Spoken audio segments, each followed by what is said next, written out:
بسم الله الرحمن الرحيم وإذ ابتلى إبراهيم ربه بكلمات فأتمهن قال إني جاعلك للناس إماما قال ومن ذريتي قال لا ينال عهد الظالمين صدق الله العظيم اللهم صل على سيدنا محمد وعلى آل سيدنا محمد أفضل صلواتك بعدد معلوماتك وبارك وسلم عليه سبحانك لا علم لنا إلا ما علمتنا إنك أنت العليم الحكيم. محترم معزز گرامی قدر سامعین، اللہ تعالیٰ کا بے انتہا کرم اور احسان ہے جس نے ہم سب کو باجماعت نماز ادا کرنے کے بعد قرآن مجید کی اس بابرکت مجلس میں بیٹھنے کی توفیق اور سعادت نصیب فرمائی. الحمدللہ، اللہ تعالیٰ کی بارگاہ میں التجا ہے کہ اللہ تعالیٰ اس عمل کو، ٹوٹی پھوٹی محنت کو اپنی بارگاہ میں قبول فرمائے، قیامت کے دن کے مشکل لمحات میں سب کے لیے نجات کا ذریعہ اور سبب بنائے. اس سے پہلی آیات مبارکہ میں آخر میں اس بات کا ذکر کیا تھا کہ سورت کے آغاز سے یہاں تک لا الہ الا اللہ کی تشریح ہے، اور اب وَإِذِ ابْتَلَىٰ إِبْرَاهِيمَ رَبُّهُ بِكَلِمَاتٍ سے کلمے کی دوسری جز محمد الرسول اللہ کی تشریح ہے صلی اللہ علیہ وسلم. پہلے مسئلہ توحید کا ذکر ہوا، اب نبی پاک صلی اللہ علیہ وسلم کی نبوت اور رسالت کا ذکر آ رہا ہے. نزول قرآن کے وقت یہ ایک بات پہلے سمجھ لی جائے، ذکر آ رہا ہے ابتدا میں پیغمبر ابراہیم خلیل اللہ علیہ السلام کا. اس کا ایک پس منظر ہے کہ جب قرآن نازل ہو رہا تھا اس وقت مذہبی لحاظ سے 3 گروہ مشہور تھے.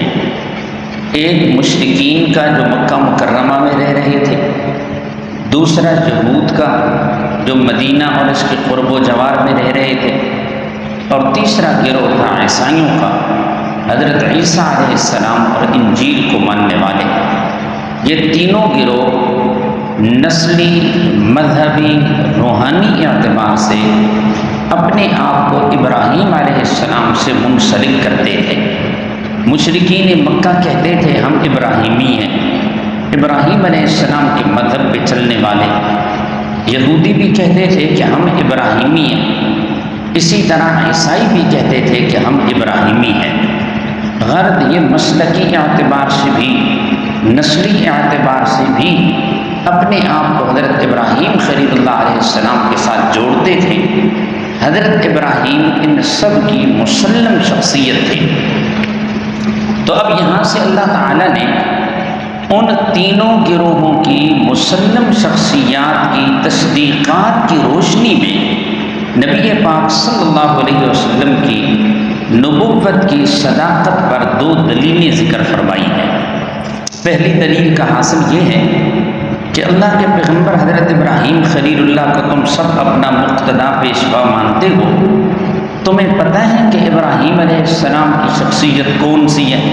پہلے ابراہیم علیہ السلام کا تعارف کرایا، وہ ابراہیم جو مختلف انعامات سے گزرے، وہ ابراہیم علیہ السلام جنہوں نے بیت اللہ کی تعمیر کی، مقام ابراہیم کا بھی تذکرہ ہوا، ابراہیم علیہ السلام کی متعدد دعاؤں کا ذکر ہوا.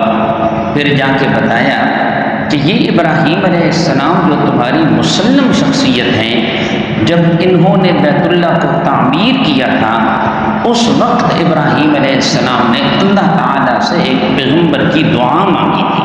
تو ذرا غور کرو کہ حضرت ابراہیم اور اسماعیل علیہ السلام کی اولاد میں سے کون سا پیغمبر ہے جس کے لیے دعا مانگی گئی. غور کرنے کے بعد اس نتیجے پہ پہنچتے کہ وہ تو صرف ایک ہی پیغمبر ہیں، حضرت محمد مصطفیٰ صلی اللہ علیہ وسلم.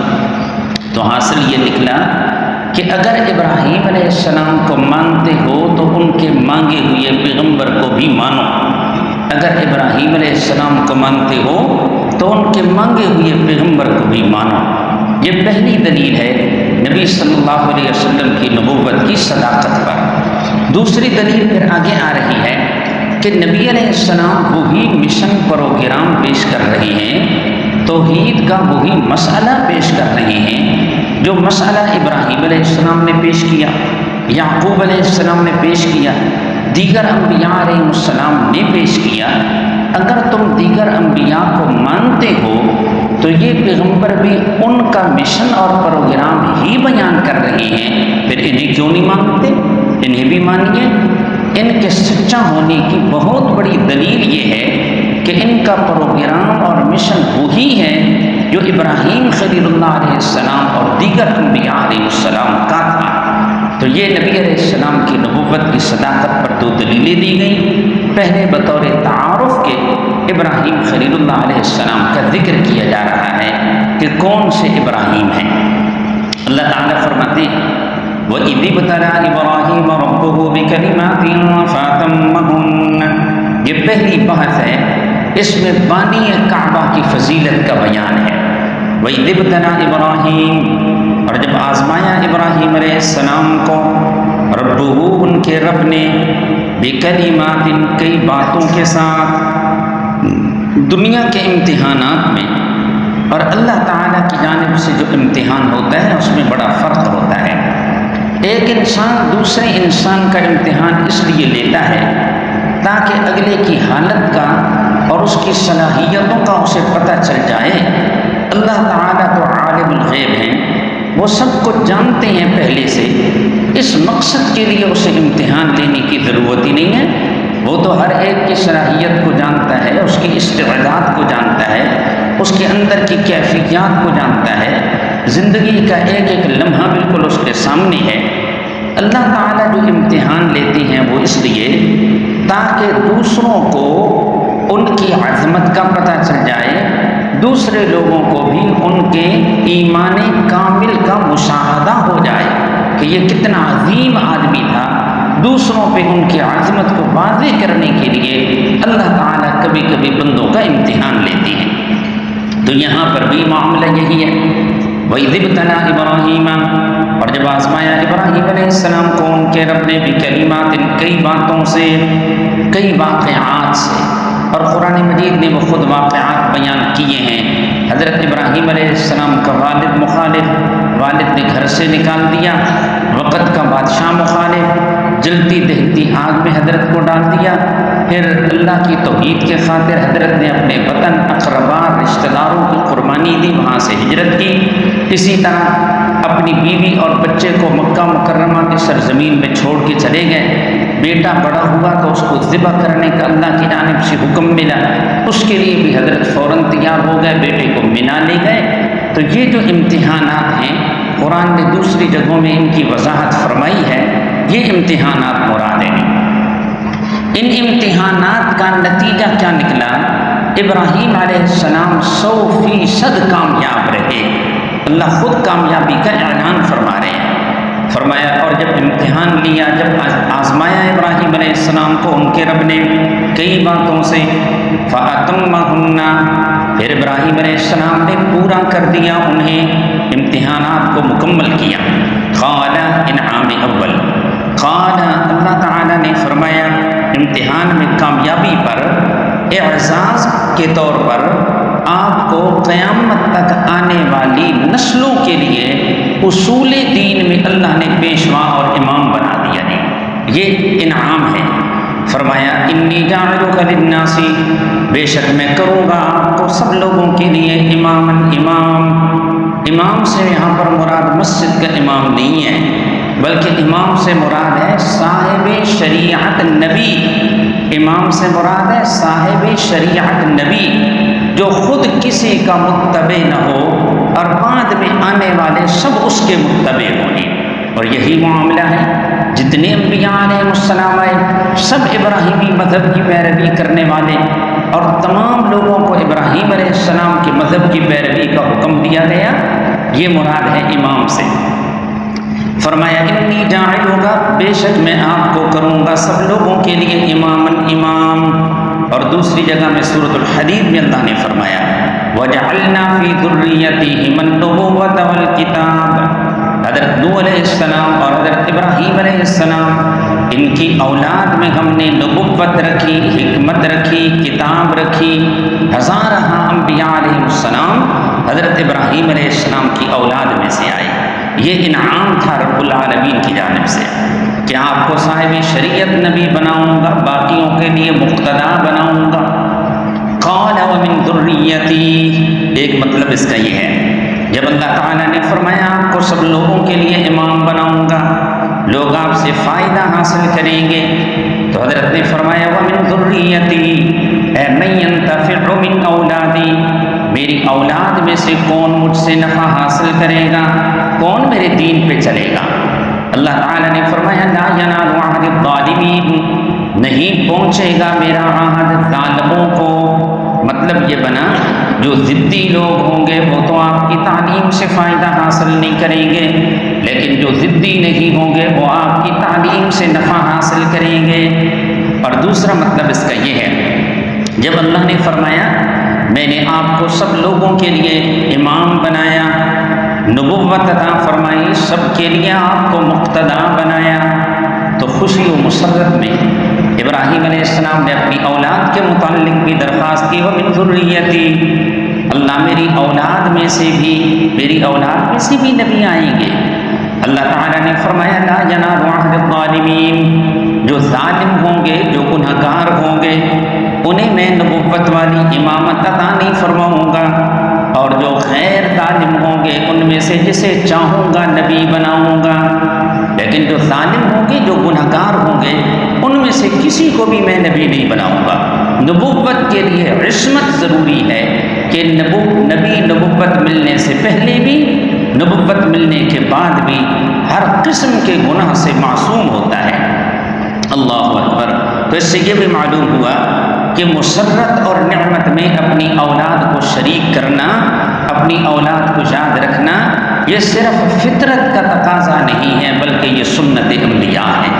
ابراہیم خلیل اللہ نے اس موقع پہ اپنی اولاد کو بھی یاد رکھا نا، وَمِن ذُرِّيَّتِي قَالَ لَا يَنَالُ عَهْدُ الظَّالِمِينَ وَإِذْ جَعَلْنَا الْبَيْتَ مَثَابَةً لِلنَّاسِ۔ یہ دوسری بحث آ رہی ہے، فضائل کعبہ کا ذکر ہے۔ پہلے کعبہ کی تعمیر کرنے والے بندے کی فضیلت بیان ہوئی، اب کعبہ کے فضائل آ رہے ہیں۔ وَإِذْ جَعَلْنَا الْبَيْتَ، اور جب بنایا ہم نے بیت اللہ کو، بیت اللہ کی چند خصوصیات۔ پہلی خصوصیت مثابۃ للناس، بار بار لوٹنے کی جگہ لوگوں کے لیے، بار بار لوٹنے کی جگہ۔ عمرے پہ عمرہ ہو رہا ہے، حج پہ حج ہو رہا ہے، اور یہ آج سے نہیں بلکہ پیغمبر ابراہیم خلیل اللہ کے زمانے سے یہ سلسلہ چلا آ رہا ہے۔ اللہ تعالیٰ سب کو بار بار توفیق عطا فرمائے۔ مثابۃ للناس، جب بنایا ہم نے بیت اللہ کو بار بار لوٹنے کی جگہ، اجتماع کی جگہ لوگوں کے لیے، وَأَمْنًا، اور امن کی جگہ بنایا، جو وہاں جاتا ہے اس کی جان مال محفوظ ہو جاتا ہے۔ حرم کی اپنی حدود ہیں، حتیٰ کہ کوئی قاتل بھی اگر وہاں چلا جائے تو ادھر اس کو سزا نہیں دی جاتی جب تک وہ باہر نہ نکلے، اس وقت تک وہاں اس کے ساتھ چھیڑ چھاڑ نہیں ہے۔ وَاتَّخِذُوا مِن مَّقَامِ إِبْرَاهِيمَ مُصَلًّى، یہ تیسری خصوصیت ہے بیت اللہ کی۔ وَاتَّخِذُوا مِن مَّقَامِ إِبْرَاهِيمَ، اور بناؤ تم مقام ابراہیم کو مصلًا، جائے نماز۔ مقام ابراہیم وہ خاص پتھر ہے جس پر ابراہیم خلیل اللہ بیت اللہ کی تعمیر کرتے رہے، اس پہ کھڑے ہوتے بیت اللہ کی تعمیر کرتے۔ یہ گو کا کام دیتا تھا۔ ابراہیم علیہ السلام جب دیواریں کچھ اونچی ہو گئیں، یہ پتھر اللہ تعالیٰ نے دیا، اور اس پتھر کو اللہ نے حضرت کے لیے مسخر کر دیا۔ اوپر ہونا ہوتا تو کہتے اونچا ہو جا، اونچا ہو جاتا، نیچے اترنا ہوتا کہتے نیچے ہو جا، وہ نیچے ہو جاتا۔ اللہ نے ابراہیم خلیل اللہ کی یادگار اب تک باقی رکھی ہے۔ ریت پہ، کچی مٹی اور زمین پہ پاؤں کے نشانات پڑتے ہیں، لیکن پتھر پہ پاؤں کے نشان نہیں پڑتے۔ ابراہیم خلیل اللہ کی یادگار اللہ نے باقی رکھی ہے، ان کے دونوں پاؤں کے پورے نشانات ابھی تک موجود ہیں۔ یہ ہے مقام ابراہیم۔ وَاتَّخِذُوا مِن مَّقَامِ إِبْرَاهِيمَ مُصَلًّى، طواف کرنے کے بعد 2 رکعت نفل ادا کیے جاتے ہیں. طواف کرنے کے بعد 2 رکعت نفل ادا کیے جاتے ہیں. رسول اللہ صلی اللہ علیہ وسلم اس حوالے سے متفکر تھے کہ وہ نفل کس جگہ پہ ادا کیے جائیں. مقام ابراہیم کے پاس سے گزرے تو آپ نے حضرت عمر رضی اللہ عنہ ساتھ تھے ان کو بتایا کہ مقام ابراہیم ہے. تو حضرت عمر عرض کرنے لگے افلا نتخذہ مصلانا، حضرت پھر اسی جگہ کو ہم اپنے لیے مصلی نہ بنا لیں کہ اسی کے قریب 2 رکعت نفل ادا کریں. یہ ابراہیم خلیل اللہ کی یادگار ہے. اللہ تعالیٰ نے نبی صلی اللہ علیہ وسلم پہ یہ آیت نازل فرمائی جس میں حکم آ گیا کہ مقام ابراہیم کو ہی اپنے لیے مصلی بنا لیں. قرآن مجید میں 17 کے قریب مقامات ہیں کہ حضرت عمر رضی اللہ تعالی عنہ نے مشورہ دیا، اللہ پاک نے نبی صلی اللہ علیہ وسلم پر وحی نازل فرما دی. وَاتَّخِذُوا مِن مَّقَامِ إِبْرَاهِيمَ مُصَلًّى، نبی علیہ السلام نے ایک حدیث میں فرمایا ان اللہ جعل الحق علی لسان عمر وقلبه، اللہ تعالیٰ نے حضرت عمر رضی اللہ تعالی عنہ کی زبان اور ان کے دل پہ حق رکھا ہے. حق بات اللہ ان کے دل میں ڈالتے ہیں اور ان کی زبان سے حق بات ہی جاری ہوتی ہے. لیکن یہ سب کچھ امام الانبیاء صلی اللہ علیہ وسلم کے قدموں میں آنے کی وجہ سے ہے. وہ کیا نظر تھی جس نے مردوں کو مسیحا کر دی؟ خود نہ تھے جو راہ پر اوروں کے ہاتھی بن گئے. وہ کیا نظر تھی جس نے مردوں کو مسیحا کر دیا؟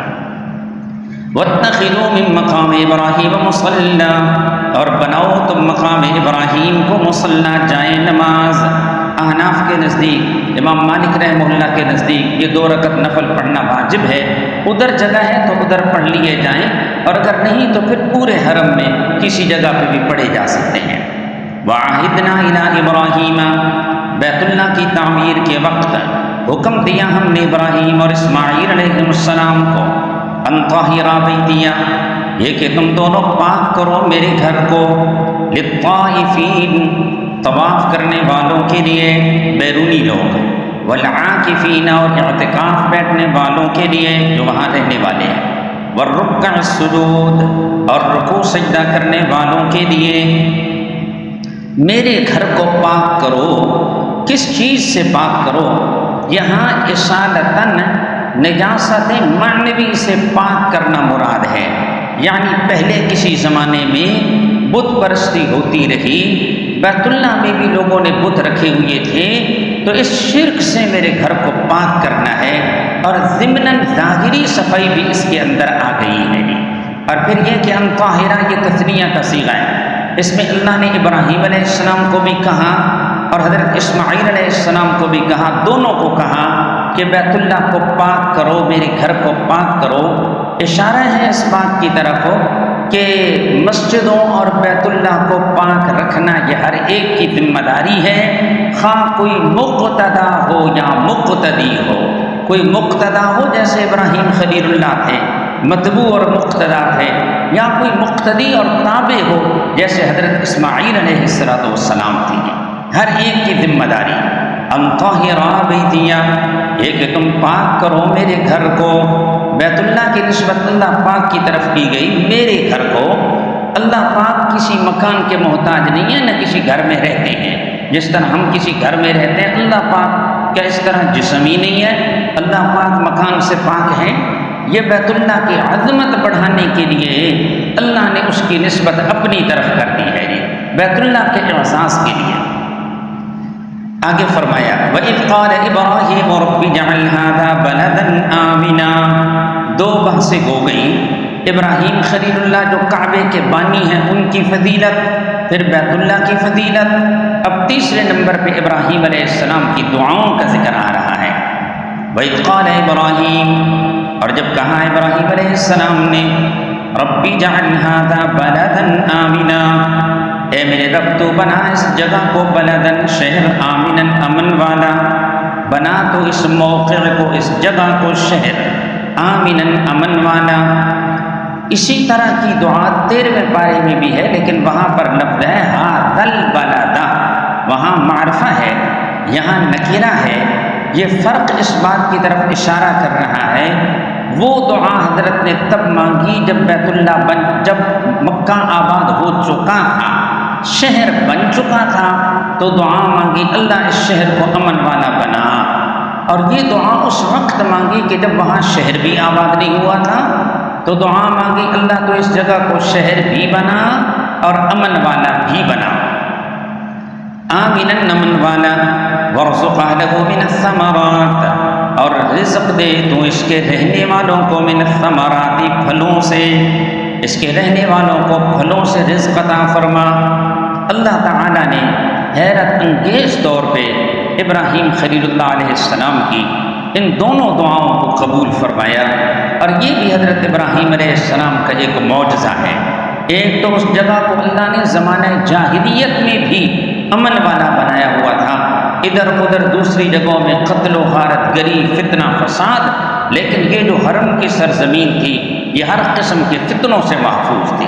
اور دوسرے نمبر پہ یہ پھلوں والی جو خصوصی طور پہ حضرت نے دعا مانگی، مکہ مکرمہ اب تو پھر بھی بہت سارا سبزہ نظر آتا ہے، اس زمانے میں بالکل سبزے کا نام و نشان بھی نہیں تھا، نہ کوئی درخت، نہ کوئی گھاس، نہ کوئی سبزی، کچھ بھی نہیں ہے۔ ابراہیم خلیل اللہ نے دعا مانگی اللہ پھلوں سے رزق عطا فرما۔ جو حج کے لیے گئے ہیں، عمرے کے لیے گئے ہیں، انہوں نے دیکھا ہوگا کہ ہر موسم کا پھل آپ کو ہر وقت وہاں پہ ملے گا، اور جتنا اچھا اور اعلیٰ قسم کا فروٹ وہاں ملتا ہے وہ یہاں بھی ہمیں نہیں ملتا۔ یہ ابراہیم خلیل اللہ کی دعا کا نتیجہ ہے۔ حضرت نے پھر ایک اور دعا بھی ساتھ کی، اللہ یہاں رہنے والوں کو پھلوں سے رزق دے، لیکن رہنے والوں سے مراد ہیں جو ایمان لائیں، مومنوں کو رزق دے، اللہ کافروں کو رزق نہ دے۔ ہاں جی، من آمن منہم، جو ایمان لائے ان میں سے، باللہ اللہ پر، والیوم الآخر، اور آخرت کے دن پر، اللہ انہیں رزق دے۔ حضرت نے صرف ایمان والوں کے لیے دعا کیوں مانگی؟ اس لیے کہ ابھی اوپر ایک بات ہوئی تھی، جب حضرت نے اللہ سے درخواست کی اللہ میری اولاد کو بھی نبوت عطا فرما، تو اللہ تعالیٰ نے فرمایا جو ظالم ہوں گے انہیں نبوت نہیں دوں گا۔ تو حضرت نے اس سے یہ سمجھا کہ جس طرح روحانی نعمت ظالموں کو، مشرکوں، کافروں کو نہیں ملتی، شاید یہ مادی نعمت رزق والی بھی یہ ظالموں، کافروں اور مشرکوں کو نہیں ملے گی، یہ صرف ایمان والوں کو ہی ملے گی۔ اس لیے دعا مانگی اللہ یہ جو روزی ہے نا، یہ مادی رزق یہ صرف ایمان والوں کو دے۔ اللہ تعالیٰ نے آگے فرمایا جو ایمان لائے انہیں بھی دنیاوی رزق دوں گا، جنہوں نے کفر کیا انہیں بھی دنیاوی رزق دوں گا، لیکن جہاں تک معاملہ ہے آخرت کا وہاں جا کے فیصلہ ہو جائے گا۔ جو ایمان والے ہیں انہیں جنت میں بھیجوں گا، اور جو کافر مشرک رہے پھر انہیں دھکیل کے جہنم میں ڈالا جائے گا۔ اللہ تعالیٰ نے فرمایا ومن کفر ارزق من آمن ومن کفر، میں اس کو بھی رزق دوں گا جو ایمان لایا، اور اسے بھی رزق دوں گا جس نے کفر کیا۔ جس نے کفر کیا فَأُمَتِّعُهُ قَلِيلًا، بس میں اس کو نفع دوں گا تھوڑا سا زمانہ۔ تھوڑا سا زمانہ یہ پوری زندگی مراد ہے، آخرت کے مقابلے میں یہ ساری زندگی بالکل تھوڑی سی ہے جی۔ ثُمَّ أَضْطَرُّهُ إِلَىٰ عَذَابِ النَّارِ، پھر میں مجبور کروں گا اسے جہنم کے عذاب کی طرف۔ کیا کروں گا؟ مجبور کروں گا۔ دوزخ کوئی ایسی چیز نہیں ہوگی کہ جس میں کوئی خوشی سے جائے، بلکہ زبردستی وہاں لوگوں کو ڈالا جائے گا جنہوں نے دنیا کی زندگی کفر و شرک بھی گزاری۔ سورۃ الطور میں اللہ نے فرمایا یوم یدعون الی نار جہنم دعا دعا، جس دن دھکیل کے لوگوں کو جہنم میں ڈالا جائے گا۔ اور وسیق الذین کفروا، کافروں کو جہنم کی طرف ہانک کے لے جایا جائے گا گروہ در گروہ۔ ثم اضطروا، پھر میں مجبور کروں گا اسے جہنم کے عذاب کی طرف۔ وبئس المصیر، اور بہت برا ہے ٹھکانہ۔ وَإِذْ يَرْفَعُ إِبْرَاهِيمُ الْقَوَاعِدَ مِنَ الْبَيْتِ وَإِسْمَاعِيلُ، یہ بانی کعبہ کے اخلاص کا بیان ہے۔ حضرت ابراہیم علیہ السلام اور ان کے فرزند حضرت اسماعیل علیہ السلام کا اخلاص دیکھیں۔ وَإِذْ يَرْفَعُ إِبْرَاهِيمُ الْقَوَاعِدَ، اور جب بلند کی ابراہیم علیہ السلام نے بنیادیں بیت اللہ کی، وَإِسْمَاعِيلُ، اور اسماعیل علیہ السلام نے بھی ان کے ساتھ بیت اللہ کی دیواریں جب اونچی کی نا، جب بنیادیں اٹھائیں اوپر کی، تو دونوں دعا مانگتے ہیں ربنا تقبل منا، إنك أنت السميع العليم، اے ہمارے رب تو قبول فرما ہماری جانب سے، جس غرض سے ہم بنا رہے ہیں ہماری اس غرض کو پورا فرما، اسے توحید پرستوں کا مرکز بنا۔ ربنا تقبل، کیا ٹھکانہ اس خشیت قلب کا، اخلاص کے مجسمے ہیں، صداقت کے پتلے ہیں، پھر بھی وہ ڈرتے جا رہے ہیں، پتہ نہیں عمل قبول بھی ہوگا کہ نہیں ہوگا۔ اس لیے انسان کو ہر عمل کرتے وقت اللہ سے ڈرتے رہنا چاہیے، ریاکاری، نام و نمود اور ہر قسم کی شہرت سے بچنا چاہیے، اور عمل کر کے اللہ سے قبولیت کی دعا مانگی جائے۔ اللہ جو کچھ مجھ سے ہو سکتا تھا حق ادا نہیں ہوا، اپنے فضل سے تو اس کو قبول فرما لے۔ ربنا تقبل منا، اے ہمارے رب تو ہماری جانب سے اسے قبول فرما۔ انک انت السمیع، بے شک تو ہی ہے دعاؤں کو سننے والا، العلیم، دلوں کے حال کو جاننے والا۔ ابراہیم علیہ السلام یہ دعائیں کس سے مانگ رہے ہیں؟ اللہ سے مانگ رہے ہیں۔ مسلک الانبیاء فی مسئلۃ الدعاء یہی ہے، پیغمبروں کا طریقہ دعا کے معاملے میں یہی ہے کہ دعا جب بھی مانگی جائے اللہ ہی سے مانگی جائے، اللہ کے سوا کسی اور سے دعا مانگنا یہ سری شرک ہے۔ اس کے بعد مزید دعا، ربنا وجعلنا مسلمین لک، اے ہمارے رب تو بنائی رکھ ہمیں مسلمین لک، اپنا فرما بردار، اللہ تو ہمیں اپنا موحد بندہ بنائی رکھ کہ ہم خالص تیری ہی عبادت کرتے رہیں۔ وَمِن ذُرِّيَّتِنَا أُمَّةً مُسْلِمَةً لَكَ، اور ہماری اولاد میں بھی بنا امتم مسلمۃ لک، ایک جماعت اپنی فرما بردار۔ اللہ ہماری اولاد میں سے بھی ایک جماعت کو اپنا فرما بردار بنائی رکھ۔ حضرت نے یہ نہیں کہا سب اولاد کو فرما بردار بنائی رکھ، کیونکہ پہلے اللہ نے فرمایا تھا لا ینال عہد الظالمین، اس سے سمجھ گئے تھے کہ ساری اولاد مجھ سے نفع حاصل نہیں کرے گی، میری تعلیمات پہ نہیں چلے گی، کئی سارے ہوں گے جو گناہ گار اور ظالم اور کافر اور مشرک بھی ہوں گے۔ اس لیے کہا اللہ یہ میرا دین مذہب مٹنے نہ دے، بلکہ ایک جماعت ایسی رہے جو اس پہ عمل کرتے رہیں، چلتے رہیں، دعوت دیتے رہیں۔ وَمِن ذُرِّيَّتِنَا أُمَّةً مُسْلِمَةً لَكَ، اس سے یہ بھی معلوم ہوا نا اللہ نے ہدایت دی ہے، اللہ نے سیدھے راستے پہ لگایا ہے، تو اپنی اولاد کے لیے بھی ہدایت کی دعا مانگی جائے، اپنی اولاد کے لیے ہدایت کی دعا مانگی جائے۔ اولاد کے ساتھ خیر خواہی، ہمدردی اور شفقت یہی ہے، ان کو سیدھے راستے پہ لگایا جائے اور ان کے لیے دعا بھی مانگی جائے۔ وَمِن ذُرِّيَّتِنَا أُمَّةً مُسْلِمَةً لَكَ، ہماری اولاد میں بھی بنا ایک جماعت اپنی فرما بردار۔ وَأَرِنَا مَنَاسِكَنَا، وَأَرِنَا مَنَاسِكَنَا، اور تو سکھا ہمیں مناسکنا، ہمارے حج کے قاعدے۔ مناسک کا معنی حج کے قاعدے بھی ہیں، عبادت کے طریقے بھی ہیں۔ یہ اللہ ہمیں حج کے قاعدے سکھا دے، ہمیں عبادت کے طریقے سکھا دے۔ وَتُبْ عَلَيْنَا، اور تو ہماری توبہ کو قبول فرما۔ ایک توبہ ہوتی ہے عام لوگوں کی، ایک توبہ ہوتی ہے خاص الخاص لوگوں کی۔ عام لوگوں کی جو توبہ، میری اور آپ کی جو توبہ ہے، یہ گناہوں سے معافی کے لیے ہوتی ہے۔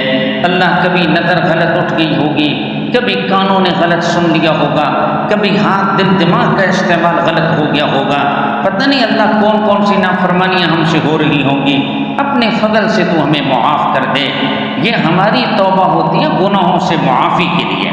اب یہ جو معصوم ہستیاں ہیں، ان کی جو توبہ ہوتی ہے، جو استغفار ہوتا ہے، جیسے نبی علیہ السلام نے فرمایا میں دن میں 100 مرتبہ استغفار کرتا ہوں، تو معصوم جماعت کا استغفار کرنا یہ درجات کی بلندی کے لیے ہوتا ہے، اس سے ان کے درجے بلند سے بلند تر ہوتے جاتے ہیں۔ تو فرمایا وَتُبْ عَلَيْنَا، اس سے یہ بھی معلوم ہوا نا، یہ نہیں کہ گناہ ہوئے تھے تو پھر بندہ استغفار اور توبہ کرے، کوئی گناہ نہیں بھی ہوا تو بھی توبہ استغفار کرتا رہے، اس سے درجے بلند ہوتے ہیں، بندہ اللہ کا محبوب بنتا ہے۔ اللہ تعالیٰ سب کو توفیق دے گی۔ وَتُبْ عَلَيْنَا، اللہ ہماری توبہ کو قبول فرما۔ إِنَّكَ أَنْتَ التَّوَّابُ الرَّحِيمُ، بے شک تو ہی ہے التواب، توبہ قبول کرنے والا، الرحیم، بہت مہربان۔ ربنا وابعث فیہم رسولا، ابراہیم علیہ السلام کی یہ آخری دعا ہے جس کا یہاں پر ذکر ہے۔ اے اللہ میں نے گھر بنا دیا، مرکز بن گیا ہے، اب اس مرکز کو آباد کرنے کے لیے ایک معلم کی ضرورت ہے، اللہ کو اس میں عظیم الشان اپنا پیغمبر بھیج دے۔ نبی علیہ السلام کے لیے دعا مانگی اور پھر اس میں نبی صلی اللہ علیہ وسلم کے 4 فرائض کا بھی ذکر کیا۔ ربنا وابعث فیہم رسولا، اے ہمارے رب آپ بھیج دیں ان میں رسولا، ایک رسول، منہم ان میں سے، رسولا واحد ہے، ایک رسول ان میں بھیج، ایک رسول۔ معلوم ہوا یہ متعدد رسول نہیں ہے جن کی حضرت ابراہیم علیہ السلام نے دعا مانگی، بلکہ یہ دعا ایک رسول کی ہے۔ دوسری بات فرمایا منہم، وہ بھی ان میں سے، کن میں سے؟ ابھی جن کا اوپر ذکر ہوا ومن ذریتنا، ابراہیم اور اسماعیل علیہ السلام کی مشترکہ جو اولاد ہے، دونوں بزرگوں کی جو اکٹھی اولاد ہے، حضرت اسماعیل علیہ السلام کی اولاد یہاں پر مراد ہے جی۔ ذریت سے بنی اسماعیل مراد ہے، اور اسماعیل علیہ السلام کی اولاد یہی تھی جو مکہ مکرمہ میں ادھر رہ رہی تھی۔ اور اس دعا کے مصداق صرف اور صرف حضرت محمد مصطفیٰ صلی اللہ علیہ وسلم ہے۔ حضرت اسحاق علیہ السلام سے جو عطا رہا، اسحاق علیہ السلام کی اولاد سے جو عطا رہا، انبیاء علیہ السلام آئے، وہ اس سے مراد نہیں ہے۔ اسحاق علیہ السلام بھی ابراہیم علیہ السلام کے بیٹے ہیں، اور ان کی نسل سے اللہ تعالیٰ نے ہزارہ انبیاء علیہ السلام بھیجے، لیکن یہ جب دعا مانگ رہے تھے تو اس وقت ابراہیم علیہ السلام کے ساتھ کون سا بیٹا تھا؟ حضرت اسحاق یا حضرت اسماعیل؟ ہاں، تو یہاں وہی نبی مراد ہے جو حضرت اسماعیل علیہ السلام کی اولاد میں سے آئے، اور وہ صرف اور صرف حضرت محمد مصطفیٰ صلی اللہ علیہ وسلم ہے۔ فرمایا ربنا، اے ہمارے رب، وابعث فیہم، آپ بھیجیں ان میں، یہ جو ہماری اولاد ہے ان میں بھیجیں، رسولا، ایک عظیم الشان رسول، منہم، من میں سے۔ یہ نبی صلی اللہ علیہ وسلم کی بشریت کا بھی بیان ہے۔ اللہ اتنی عظمتوں والا جو نبی ہے نا، وہ نبی جنوں میں سے نہ بھیجنا ورنہ فخر جن کریں گے، وہ فرشتوں میں سے بھی نہ بھیجنا ورنہ فخر اور اعزاز فرشتوں کے لیے ہوگا۔ اللہ وہ بھیجنا انسانوں میں سے تاکہ یہ اعزاز انسانوں کو حاصل ہوگی۔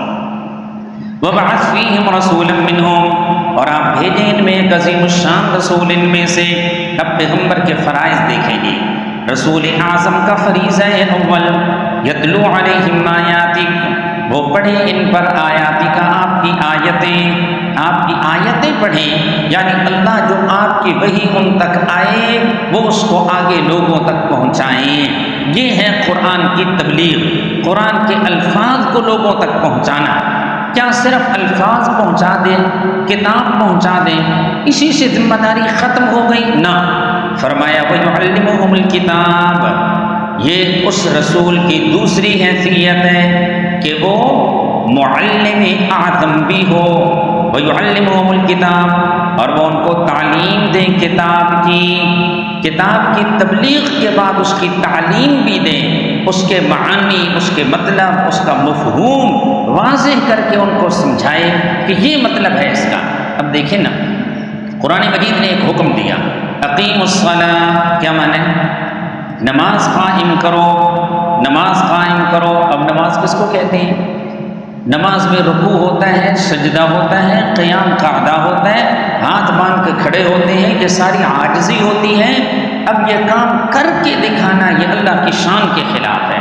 جو معبود ہوتا ہے وہ کسی اور کے سامنے ہاتھ باندھ کے نہیں کھڑا ہوتا، جو معبود ہوتا ہے وہ رکوع نہیں کرتا، وہ سجدہ نہیں کرتا۔ یہ کر کے دکھانا یہ اللہ کی شان کے ہی خلاف ہے۔ اللہ تعالیٰ کے پیغمبر صلی اللہ علیہ وسلم نے، اللہ نے آپ کی یہ ذمہ داری لگائی اور آپ نے اپنے عمل سے پھر کر کے دکھایا، یہ رکوع ہے، یہ سجدہ ہے، یہ قیام ہے، یہ قعدہ ہے، یہ نماز کا پورا طریقہ ہے۔ اور پھر فرما دیا صلو کما رأیتمونی اصلی، جس طرح مجھے نماز پڑھتے ہوئے دیکھو اس طرح نماز پڑھا کرو۔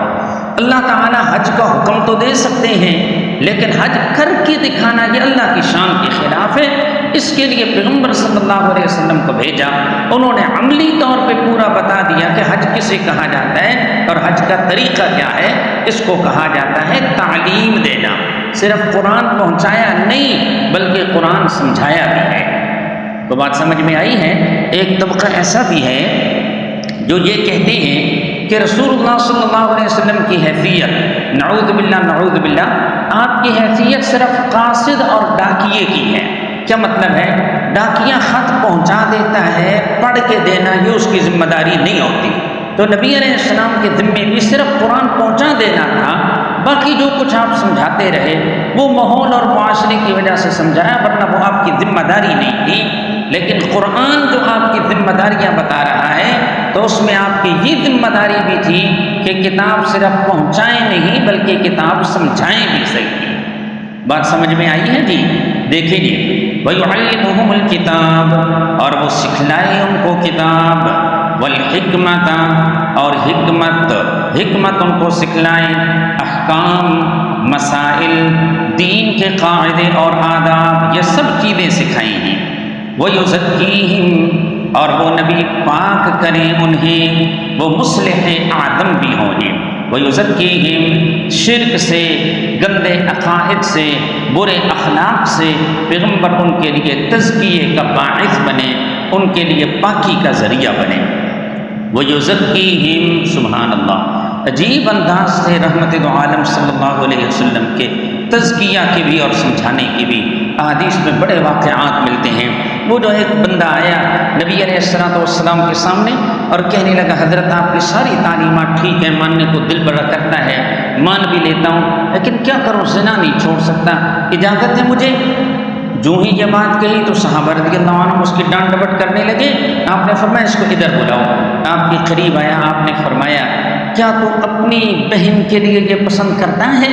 کہنے لگا نہیں۔ آپ نے فرمایا باقی لوگ بھی اپنی بہنوں کے لیے یہ پسند نہیں کرتے، اپنی بیٹی کے لیے پسند کرتا ہے؟ نا حضرت۔ آپ نے فرمایا باقی لوگ بھی بیٹیوں کے لیے پسند نہیں کرتے، اپنی والدہ، اپنی خالہ، اپنی پھوپھی، آپ نے الگ الگ سارے رشتے بولے، ان کے لیے پسند کرتا ہے؟ نا حضرت، ان کے لیے نہیں پسند کرتا۔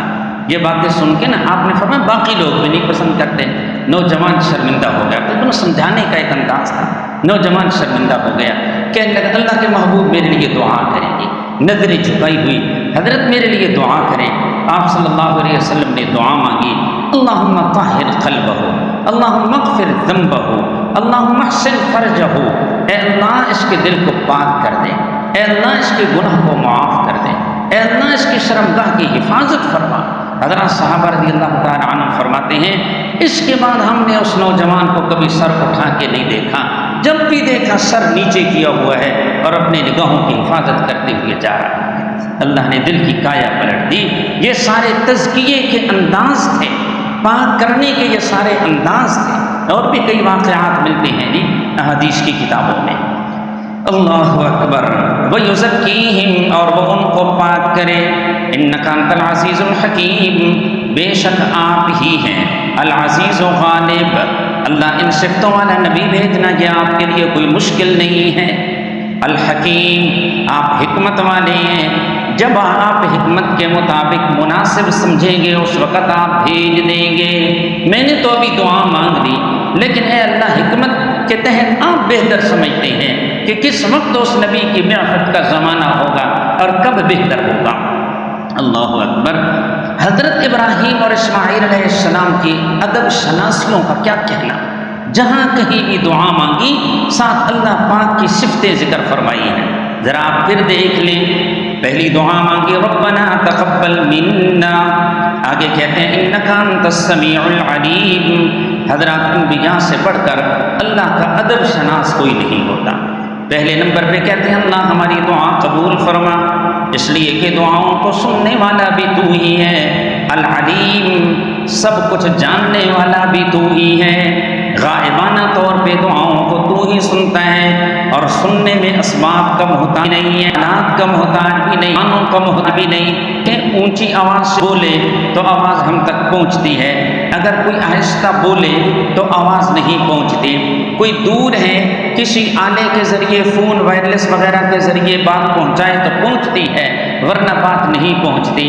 ایک بندہ ہے، اس کے یہ کان کے پٹھے کمزور ہو گئے، سنوائی اس کی کمزور ہو گئی، اب بغیر کان کے وہ آوازیں نہیں سنتا، لیکن اللہ تعالیٰ اس قسم کی احتیاجیوں سے پاک ہے۔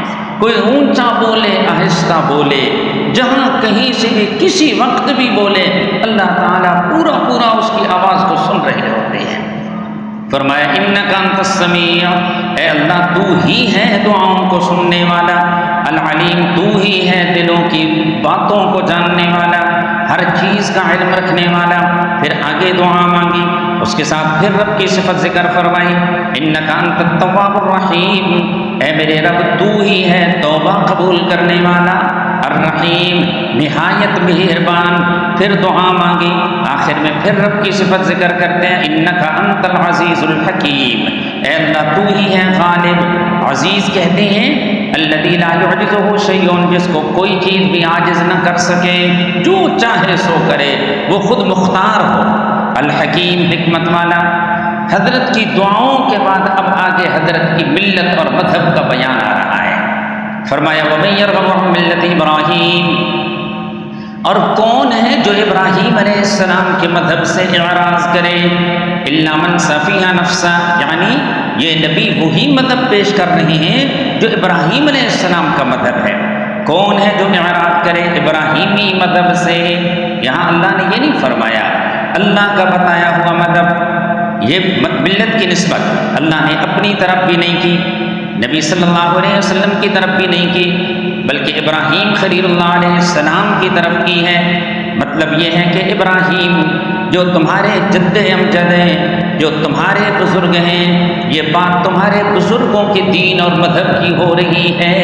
اگر ابراہیم سے سچا تعلق ہے نا تو پھر ان کے مذہب کو مانو، اور ان کا مذہب وہی ہے جو حضرت محمد مصطفیٰ صلی اللہ علیہ وسلم پیش کر رہے ہیں۔ وَمَن يَرْغَبُ عَن مِّلَّةِ إِبْرَاهِيمَ، اور کون ہے جو اعراض کرے ابراہیم علیہ السلام کے مذہب سے، إِلَّا مَن سَفِيهَ نَفْسَهُ، مگر وہ شخص کے جس نے بے وقوف بنا دیا اپنے آپ کو، جو احمق اور بے وقوف بندہ ہے وہی ابراہیمی مذہب سے منہ موڑے گا۔ ورنہ اسی مذہب کی وجہ سے اللہ نے حضرت ابراہیم کو دنیا میں بھی بلندیاں عطا فرمائی، اور آخرت میں بھی یہی مذہب ان کی کامیابی کا باعث ہوگا۔ وَلَقَدِ اصْطَفَيْنَاهُ، اور البتہ تاکہ ہم نے چنا ان کو دنیا میں، رسالت اور نبوت عطا فرمائی۔ وَإِنَّهُ فِي الْآخِرَةِ لَمِنَ الصَّالِحِينَ، اور بے شک وہ آخرت میں البتہ اعلیٰ درجے کے نیک لوگوں میں سے ہوں گے۔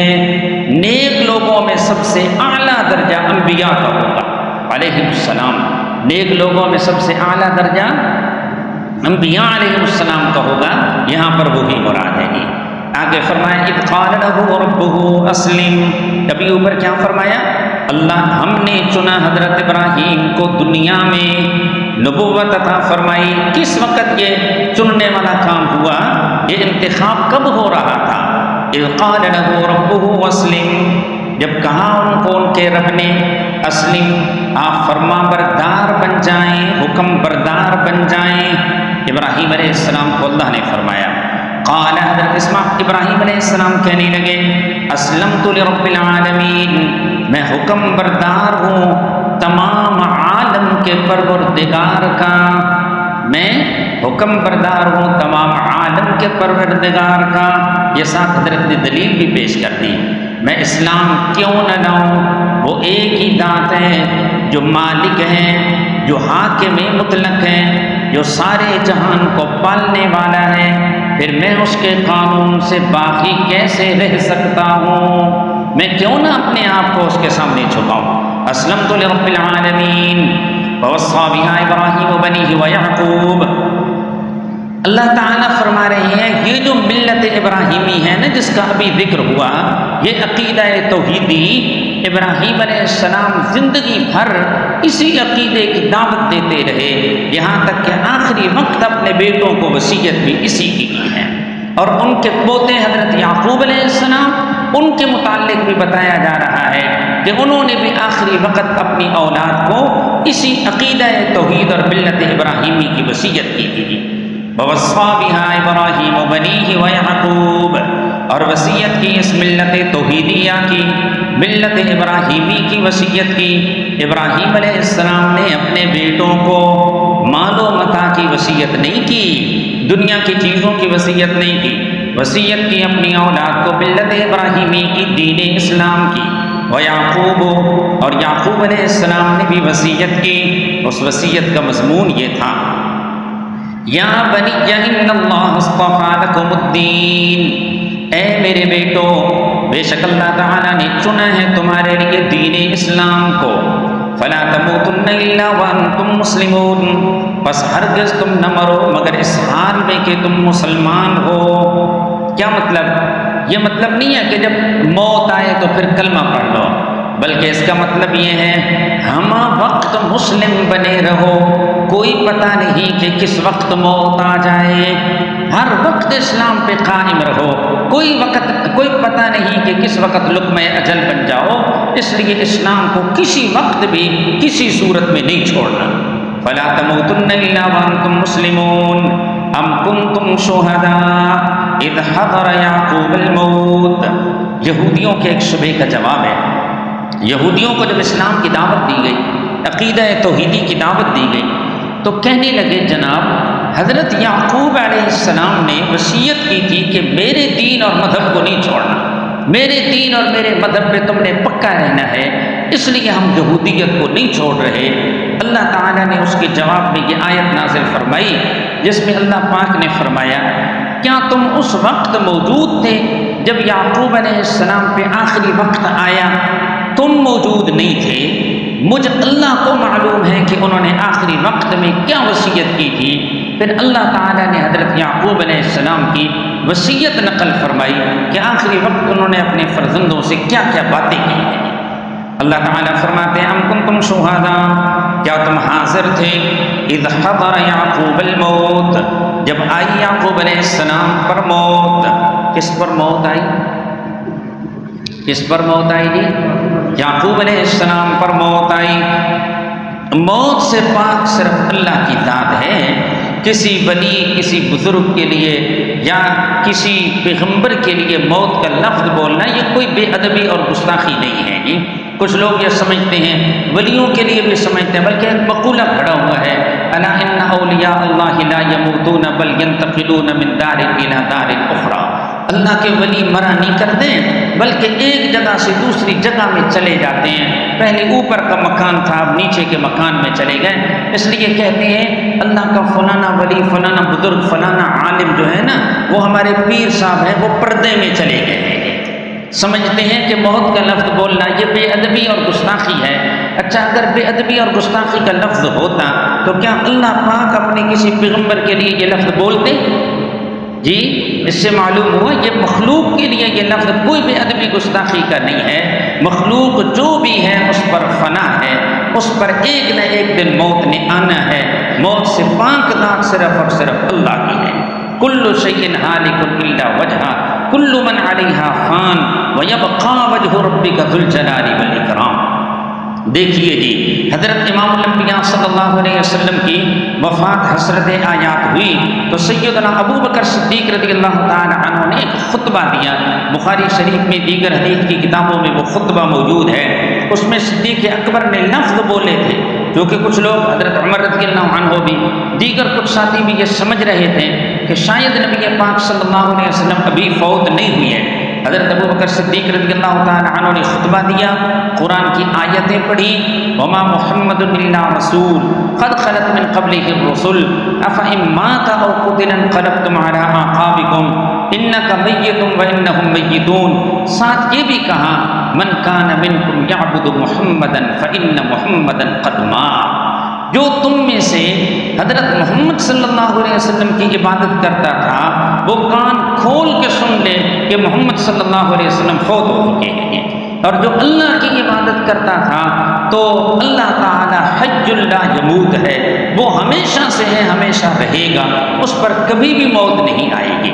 اب صحابہ رضی اللہ عنہ میں سے کوئی بھی نبی علیہ السلام کی عبادت نہیں کرتا تھا، یہ ایک سمجھانے کا انداز تھا کہ بھائی جب نبی علیہ السلام کو معبود نہیں سمجھتے تو پھر آپ صلی اللہ علیہ وسلم کی موت کا انکار کیوں کر رہی ہو جی؟ دیکھیے جی، ام کنتم شہداء، کیا تم حاضر تھے اذ حضر یعقوب الموت، جب آئی یعقوب یعقوب علیہ السلام پہ موت کے آثار جب ظاہر ہوئے تو حضرت نے وصیت کی.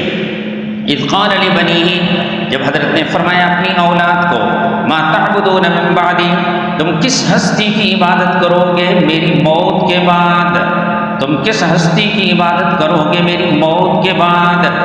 ساری زندگی انسان جس چیز پہ محنت کرتا ہے آخرت میں تذکرہ بھی اسی چیز کا ہوتا ہے. جس کی محنت دنیا پہ ہوتی ہے آخری وقت تذکرہ بھی دنیا کا ہوتا ہے. جس کی محنت دین پہ اللہ کی توحید پہ ہوتی ہے آخری وقت تذکرہ بھی اسی کا ہوتا ہے. ساری زندگی رب کی توحید بیان کرتے رہے آخری وقت بھی زبان پہ یہی تذکرہ ہے. اولاد سے کیا پوچھتے ہیں؟ ما تعبدون من بعدی، تم کس ہستی کی عبادت کرو گے میری موت کے بعد. قالوا، کہا انہوں نے، سب نے اتفاق سے کہا، نعبد الہک، حضرت ہم عبادت کریں گے آپ کے معبود کی، وَإِلَٰهَ آبَائِكَ إِبْرَاهِيمَ وَإِسْمَاعِيلَ وَإِسْحَاقَ، اور آپ کے باپ دادا حضرت ابراہیم اور حضرت اسماعیل اور حضرت اسحاق علیہ السلام کے معبود کی، آپ کے معبود کی اور آپ کے باپ دادا کے معبود کی. کیا حضرت یعقوب علیہ السلام کا معبود اور ان کے باپ دادا کا معبود الگ الگ تھا یا ایک ہی تھا؟ ہاں، ہو سکتا ہے کسی کے ذہن میں آئے کہ معبود الگ الگ تھے.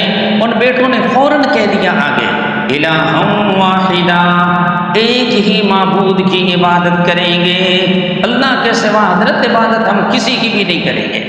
وَنَحْنُ لَهُ مُسْلِمُونَ، اور ہم اسی کے آگے جھکنے والے ہیں. یہ مقصودی مسئلہ ہے، مقصودی جز ہے.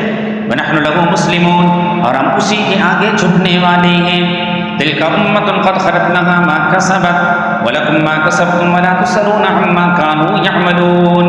اللہ تعالیٰ آخری وقت سب کی زبان پہ کلمہ جاری فرمائے اور زندگی اللہ اپنی رضا کے کاموں میں صرف کرنے کی توفیق عطا فرمائے گی. انسان کی جس چیز پہ محنت ہوتی ہے آخر میں تذکرہ بھی اسی کا ہے.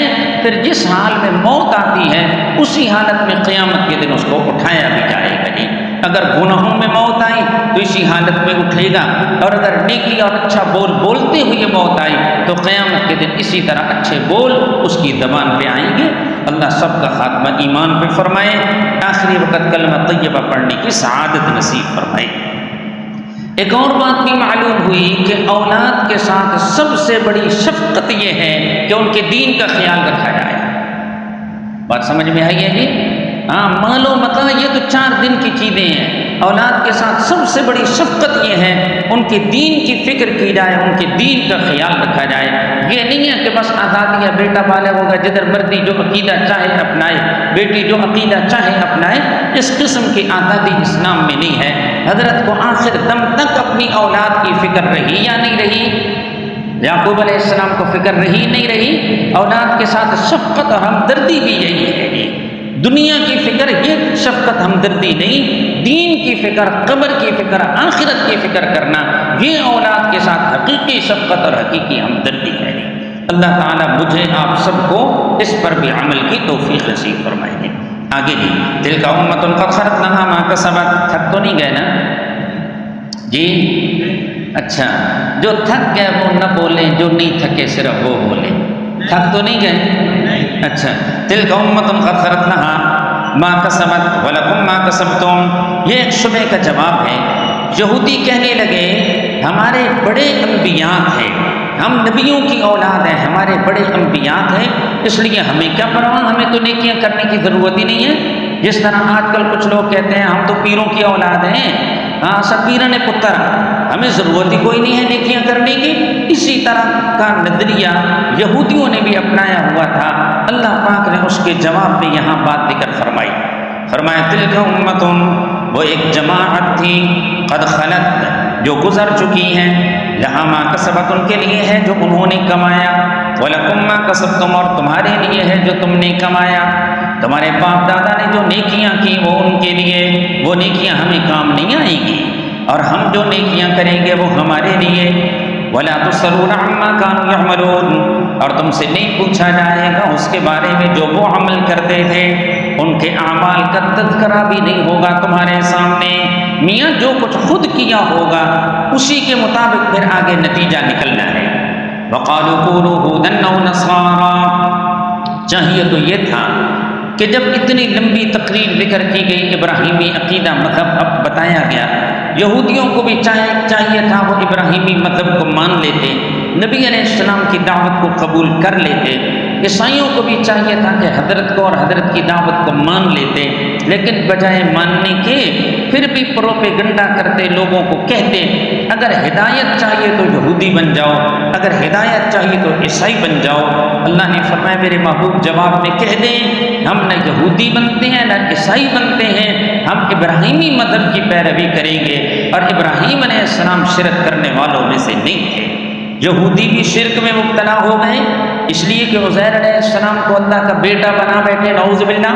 عیسائی بھی شرک میں مبتلا ہو گئے اس لیے کہ عیسیٰ علیہ السلام کو اللہ کا بیٹا بنا بیٹھے، نعوذ باللہ۔ مشرکین مکہ بھی شرک میں مبتلا ہو گئے۔ فرمایا حضرت ابراہیم شرک کرنے والوں میں سے نہیں تھے۔ کیا معلوم ہوا؟ نہ حضرت ابراہیم کا تعلق مشرکین مکہ والے عقیدے کے ساتھ تھا، نہ یہودیوں کے عقیدے کے ساتھ تھا، نہ عیسائیوں کے عقیدے کے ساتھ تھا۔ اس لیے جو ابراہیم علیہ السلام کا توحیدی مذہب تھا ہم اسی کے پیچھے چلیں گے، ہم کسی اور کا کہنا نہیں مانتے۔ فرمایا وقالوا، اور کہا انہوں نے یہود و نصارہ نے، کونوا ھودا او نصارا، ہو جاؤ تم یہودی یا عیسائی، تہتدوا تم راہ پر آ جاؤ گے، تمہیں ہدایت مل جائے گی۔ قل میرے محبوب آپ جواب میں فرما دیں بل ملت ابراہیم حنیفا بل نتبع، بلکہ ہم تو پیروی کرتے ہیں، کریں گے ابراہیم علیہ السلام کے مذہب کی، حنیفن جو یکسو تھے باطل عقیدوں سے، باطل مذہبوں سے، بالکل ابراہیم خلیل اللہ الگ تھلگ تھے۔ وما کان من المشرکین، اور نہیں تھے وہ شرک کرنے والوں میں سے، نہ ان کے عقیدے میں شرک تھا نہ ان کے عمل میں شرک تھا۔ آگے جی ملت ابراہیمیہ کا خلاصہ اگلی آیت میں ابراہیمی مذہب کا خلاصہ ہے، مومنوں کو کہا جا رہا ہے یہودیوں عیسائیوں کی باتوں میں نہ آنا، تم اپنے ایمان کا اظہار یوں کرو، آمنا باللہ، قولو کہو تم، آمنا باللہ ہم ایمان لائے اللہ پر، وما انزل الینا اور اس چیز پر جو اتاری گئی ہماری طرف، وما انزل الی ابراہیم اور جو اتاری گئی ابراہیم علیہ السلام کی طرف، و اسماعیل اور اسماعیل علیہ السلام کی طرف، و اسحاق اور اسحاق علیہ السلام کی طرف، و یعقوب اور یعقوب علیہ السلام کی طرف۔ دیکھیں جو اسرائیلی انبیاء گزرے ہیں ان کا بھی ذکر کیا جا رہا ہے، حضرت اسحاق، حضرت یعقوب والاسباط اور یعقوب علیہ السلام کی اولاد کی طرف، ان کی اولاد میں سے جو نبی گزرے ہیں جو ان پہ چیز نازل ہوئی ہمارا اس پر بھی ایمان ہے۔ مطلب یہ ہے ہمارے اندر نسلی تعصب بھی نہیں ہے، قومی تعصب بھی نہیں ہے، ہم ہر شریعت الہی کو ماننے والے ہیں، خواہ وہ اسماعیل علیہ السلام کی شریعت، اسحاق علیہ السلام کی شریعت یا دیگر انبیاء علیہ السلام کی شریعتوں۔ وما اوتی موسیٰ وعیسیٰ، یہ اسلام میں نا بڑا اعتدال ہے، یہودیوں نے بعض نبیوں کو مانا بعضوں کو نہ مانا، عیسائیوں نے بعضوں کو مانا بعضوں کو نہ مانا، لیکن مسلمانوں میں یہ نہیں ہے، یہ سارے نبیوں کو مانتے ہیں۔ فرمایا وما اوتی موسیٰ، اور جو چیز جو معجزے اور جو احکامات دیے گئے موسیٰ علیہ السلام اس پر بھی ہمارا ایمان، وعیسیٰ اور جو عیسیٰ علیہ السلام دیے گئے اس پہ بھی ایمان، وما اوتی النبیون من ربہم، یہ یہودیوں سے کہیں نا کیا وہ اتنے کھلے دل سے کبھی ان تمام چیزوں کا ذکر کریں گے یا عیسائی ذکر کریں گے؟ کبھی نہیں ذکر کرتے ہیں۔ یہ اسلام ہی ہے جو اپنے متبعین کو اتنے کھلے دل سے یہ ساری چیزیں بتا رہا ہے۔ فرمایا وما اوتی النبیون، اور ہم ایمان لائے ان سب چیزوں پر جو دیے گئے نبی، من ربہم اپنے رب کی جانب سے، لا نفرق ہم تفریق نہیں کرتے، بین احد کسی ایک کے درمیان، منہم ان نبیوں میں سے، یعنی ہم مسلمان کسی پیغمبر کے بھی منکر نہیں ہیں، ہم سارے نبیوں کو مانتے ہیں۔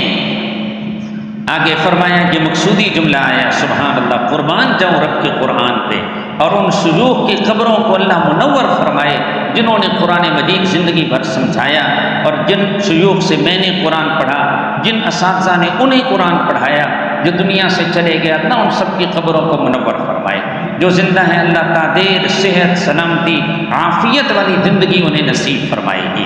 اب دیکھیں اتنے سارے نبیوں کا ذکر آیا نا، آخر میں فرمایا وَنَحْنُ لَهُ مُسْلِمُونَ، اور ہم اسی کے آگے جھکنے والے ہیں۔ کیا مطلب بنا؟ ہم سب نبیوں پہ ایمان رکھتے ہیں، سب نبیوں کو مانتے ہیں، لیکن جھکتے نبیوں کے سامنے نہیں ہیں، جھکتے رب ہی کے سامنے ہیں۔ جو رب کا حق ہے وہ ہم کسی اور کو نہیں دیتے۔ اور یہاں ہی آ کے لوگ اختلاف کرتے ہیں۔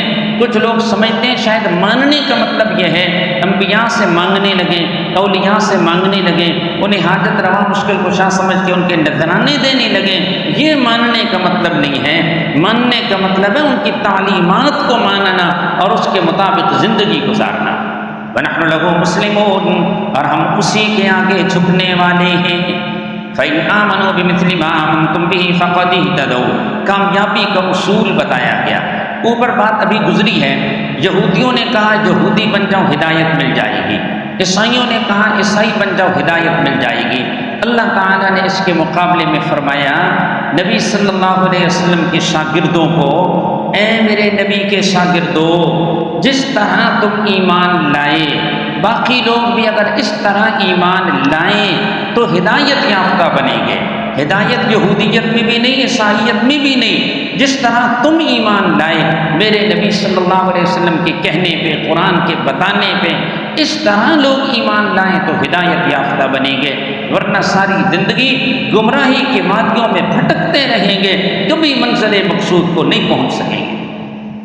فرمایا فَإِنْ آمَنُوا، بس اگر وہ ایمان لائیں بِمِثْلِ مَا آمَنْتُمْ بِهِ، مثل اس کے جو تم ایمان لائے اللہ پاک کے ساتھ یا قرآن کے ساتھ یا محمد مصطفیٰ صلی اللہ علیہ وسلم کے ساتھ، جس طرح تم ایمان لائے اس طرح اگر باقی لوگ ایمان لائیں فَقَدِ اهْتَدَوْا، تو یقیناً وہ راہ پر آ گئے، یقیناً انہوں نے ہدایت پا لی۔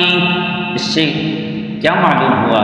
صحابہ رضی اللہ تعالی عنہم ایمان کے اس اعلیٰ درجے پہ فائز تھے کہ اللہ پاک نے ان کی ایمان کی صرف گواہی نہیں دی بلکہ ان کے ایمان کو دوسروں کے لیے بطور نمونہ اور بطور معیار کے پیش کیا ہے۔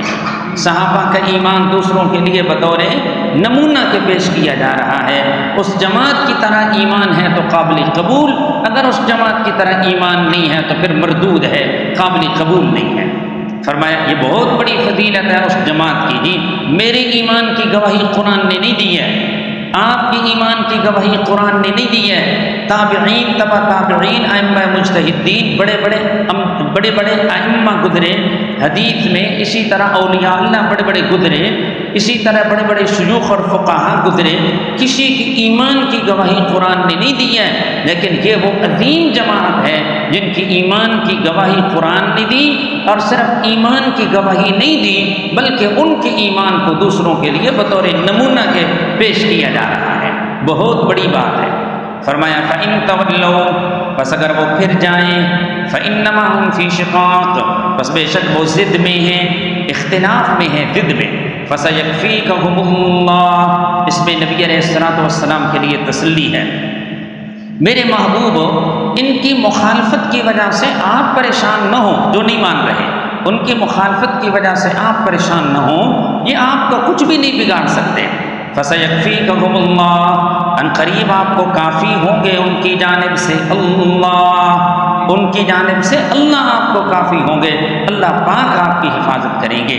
حضرت عثمان رضی اللہ تعالی عنہ کے متعلق آتے ہیں آخری وقت میں جب ظالم بلوائیوں نے حضرت میں حملہ کیا، قرآن کا نسخہ چمڑے کے اوراق پہ لکھا ہوا حضرت کے سامنے تھا، حضرت تلاوت کر رہے تھے، اس آیت پہ حضرت کے خون کا قطرہ گرا۔ استنبول کے عجائب گھر میں آج بھی وہ نسخہ موجود ہے جس پر خون عثمان کے نشان موجود ہیں۔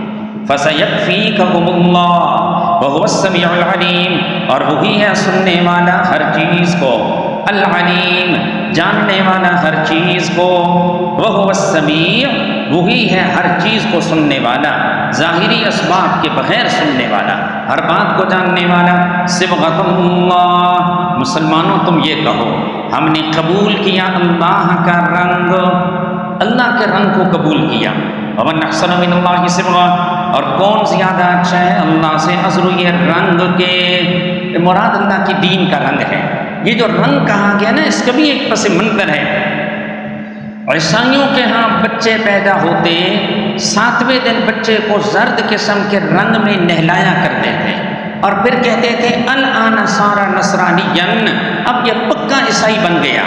وہ خاص قسم کے رنگ میں نہلاتے نا اور کہتے کہ یہ پکا عیسائی بن گیا، اس پہ عیسائیت کا رنگ چڑھ گیا۔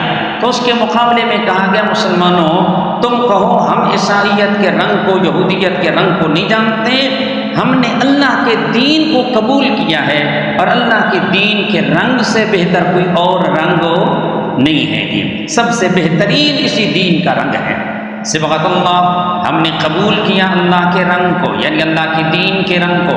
ومن احسن من اللہ صبغہ، اور کون زیادہ اچھا ہے اللہ سے عذر یہ رنگ کے، یعنی اللہ کے دین کے رنگ سے بہتر کس دین کا رنگ ہو سکتا ہے۔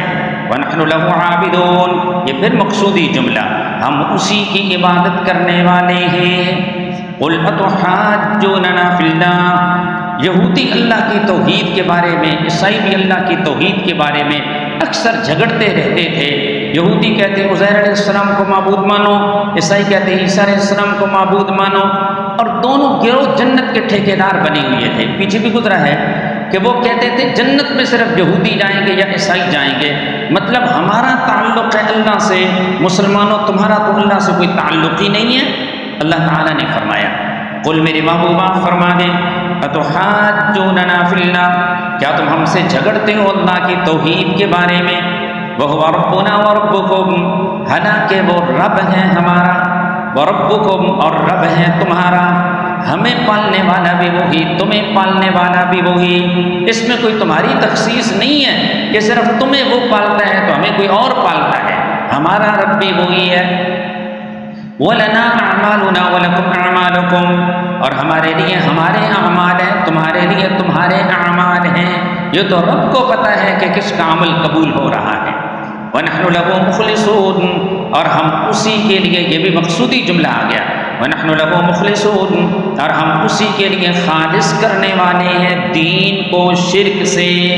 مطلب ہم تمہاری طرح نہیں بنتے کہ اس کی عبادت میں ہم شرک کی آمیزش کریں، نہیں نہیں، ہم خالص اسی کی عبادت کرنے والے ہیں۔ ذرا ایک نظر آپ ڈال لینا، یہ مقصودی جملے گزرے ہیں کچھ اس میں۔ ایک آیت میں فرمایا وَنَحْنُ لَهُ مُسْلِمُونَ، ہم اسی کے آگے جھکنے والے ہیں۔ پھر فرمایا وَنَحْنُ لَهُ عَابِدُونَ، ہم اسی کی عبادت کرنے والے ہیں۔ ابھی فرمایا وَنَحْنُ لَهُ مُخْلِصُونَ، ہم اسی کے لیے دین کو شرکیہ مذاہب سے خالص کرنے والے ہیں۔ ام تقولون، آخر میں یہودیوں اور عیسائیوں کی بات کو پھر دہرایا گیا جو ابھی ابھی آپ نے پیچھے پڑھی۔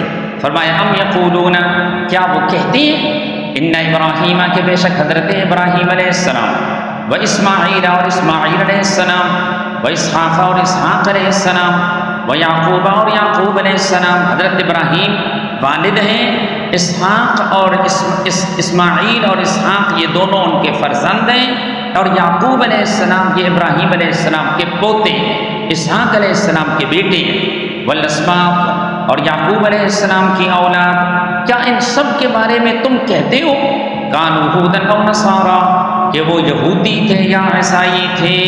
کیا یہودیوں عیسائیوں ان سارے پیغمبروں کے بارے میں تم یہ کہتے ہو؟ قل میرے محبوب آپ جواب میں کہہ دیں اانتم اعلم ام اللہ، کیا تم جانتے ہو زیادہ، ام اللہ یا اللہ، کیا اللہ کو زیادہ پتہ ہے یا تمہیں زیادہ پتہ ہے؟ یقیناً جواب یہی ہے کہ اللہ کو زیادہ پتہ ہے، اور اللہ تعالیٰ اس بات کی گواہی دیتے ہیں کہ وہ سارے خالص توحیدی مذہب پر تھے۔ تیسرے پارے میں اللہ نے فرمایا اس کے جواب میں ما کان ابراہیم یہودیا ولا نصرانیا ولکن کان حنیفا مسلما، ابراہیم علیہ السلام یہودی بھی نہیں تھے، حضرت عیسائی بھی نہیں تھے، بلکہ ولکن کان حنیفا مسلما، وہ تمام باطل مذہبوں سے الگ تھلگ تھے اور اکیلے رب کے سامنے جھکنے والے۔ آخر میں فرمایا ومن اظلم ممن کتم، کون بڑا ظالم ہے اس بندے سے جو چھپائے شہادتاً اس گواہی کو جو اس کے پاس ہے، من اللہ، اللہ کی جانب سے، جس کے پاس اللہ کی گواہی ہے اور وہ اسے چھپا دے، یہ بندہ سب سے بڑا ظالم ہے۔ اب گواہی یہاں کون سی تھی؟ تورات اور انجیل میں اس بات کی گواہی تھی کہ تمام انبیاء علیہ السلام توحیدی مذہب پر پکے رہے، جو اس گواہی کو چھپا رہا ہے فرمایا وہ سب سے بڑا ظالم ہے۔ وَمَا اللَّهُ بِغَافِلٍ عَمَّا تَعْمَلُونَ، اور اللہ تعالیٰ بے خبر نہیں ہے ان کاموں سے، تعملون جو تم کرتے ہو۔ تِلْكَ أُمَّةٌ قَدْ خَلَتْ، تِلْكَ أُمَّةٌ، یہودیوں کو اپنے باپ دادا پہ بڑا ناز تھا اور بار بار کہتے تھے ہم انبیاء زادے اولیاء زادے، جنت تو ہمارے لیے ہے۔ اللہ نے پھر فرمایا تِلْكَ أُمَّةٌ قَدْ خَلَتْ، وہ ایک جماعت تھی جو گزر چکی ہے۔ ابھی پیچھے بھی آپ نے یہی آیت پڑھی، تِلْكَ أُمَّةٌ قَدْ خَلَتْ لَهَا مَا كَسَبَتْ، اس آیت کا مطلب یہ تھا کہ خاندان کام نہیں آئے گا، اور ابھی جو آیت ہے اس کا مطلب یہ ہے کہ بڑوں کی نیکیاں کام نہیں آئیں گی۔ پہلے فرمایا خاندان کام نہیں آئے گا، اب بڑوں کی نیکیاں کام نہیں آئیں گی۔ لہا ما کسبت، ان کے لیے ہے جو انہوں نے نیکیاں کی، وَلَكُمْ مَا كَسَبْتُمْ، اور تمہارے لیے ہے جو تم نے نیکیاں کی، وَلَا تُسْأَلُونَ عَمَّا كَانُوا يَعْمَلُونَ، اور تم سے نہیں پوچھا جائے گا اس کے بارے میں جو وہ عمل کرتے رہے، اور جو عمل تم کرو گے اس کے بارے میں ان سے پوچھنی ہے، جو جس نے عمل کیا پوچھ اس کے متعلق اسی سے ہوگی۔ اس کے بعد جی مضمون رسالت پر منکرین کے جانب سے 2 اعتراضات ہیں، اس کا ذکر اگلی آیات میں انشاءاللہ تعالی آئے گا۔ سبحانک اللہم و بحمدک۔